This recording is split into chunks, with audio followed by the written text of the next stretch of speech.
सगळ्यात म्हणजे दुःखद घटनेचा तीव्र निषेध करतो। अशा घटना देशातच नाही कुठेच घडू नये, परदेशात या घटना घडू नयेत, नाही घडल्यावर त्याच्यावर तात्काळ कारवाई झालीच पाहिजे। हे उद्धव ठाकरे जेव्हा स्वतः मुख्यमंत्री होते तेव्हा किती असे घटना झाले। प्रत्येक घरात ही प्रत्येकाची बहीण असते, आई असते, पण विकृताला हे एवढंच सुचतं का हो? बंद पुकारणं हे काही सोल्युशन नाही। नागरिकांना व शाळे विद्यार्थी असो, बिझनेसमॅन असो, त्यांच्या सध्याच्या महागाई ह्याच्यामध्ये ते लोक बंद ठेवू शकत नाही।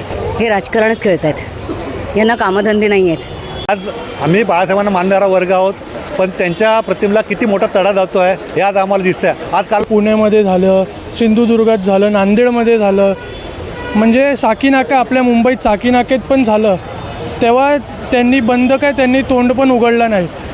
कोलकातामध्ये झालं, यांच्या इंडी आघाडीचा खासदार कपिल सिब्बल जाऊन त्या महिलेच्या विरोधात केस लढतो आहे, म्हणजे 21 वकिलांची टीम तो खासदार म्हणजे वकील कपिल सिब्बल त्या महिलेच्या विरोधात लावतो। आणि काल त्याने कोर्टात स्टेटमेंट दिली आहे की ह्याची जबाबदारी त्या मुलीच्या पालकांची आहे। म्हणजे तुम्ही समजू शकता यांचा विचारधारा काय आहे। यांनी दिशा सालेंचा जेव्हा रेप झालं, जेव्हा मर्डर झालं, तेव्हा एक शब्द बोलले नाही। त्याच्यानंतर अशी किती घटना मुंबईमध्ये झाले, कोविड सेंटरमध्ये रेप झालं, बलात्कार झाला, तेव्हा एक शब्द यांनी मुख्यमंत्री असताना काही बोलले नाही, घराच्या बाहेर निघाले नाही।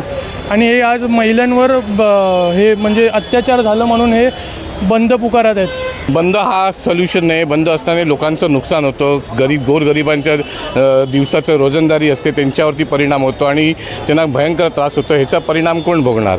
नराधमाला शिक्षा झालीच पाहिजे ही सर्व पक्षीय व सर्व लोकांची हीच भावना आहे। महाराष्ट्रातली प्रत्येक महिला पुरुष हा रोजगारावर कमवणारा विषय आहे। आपण बंद पुकारला म्हणजे प्रत्येक वेळी राजकारण असणं योग्य आहे का? मला सांगा। अहो, रोजगारावर प्रत्येकाचं पोट चालतं, हे कितपत योग्य आहे?